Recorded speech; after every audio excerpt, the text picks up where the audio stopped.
13 কিংবা 17 বছর বয়সে যেখানে বাংলাদেশের কিশোর কিশোরীরা বই হাতে স্কুল কলেজে দৌড়ায়, সেখানে ভারত ও স্পেনে মিলেছে দুই বিস্ময় বালকের। স্পেন ও বার্সার 17 বছর বয়সী লামিন ইয়ামাল তো এখন প্রায় সবারই পরিচিত। ফুটবল মাঠে দুই পায়ের ছন্দনের নন্দন দেখিয়ে মাত্র 17 বছর 4 মাস বয়সে জিতে নিলেন গোল্ডেন বয় পুরস্কার।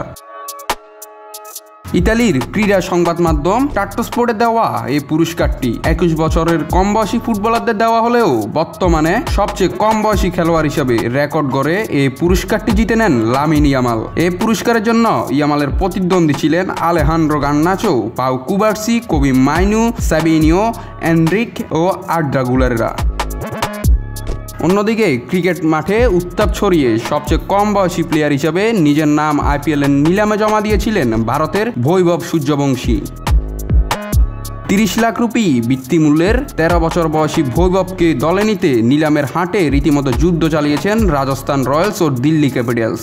শেষ পর্যন্ত 1 কোটি 10 লাখ রুপিতে গোলাপি শিবির রাজস্থানে যোগ দেন এই বিস্ময় বালক। ফলে সবচেয়ে কম বয়সী প্লেয়ার হিসেবে আইপিএলের দল পাওয়া ক্রিকেটার বনে যান বৈভব।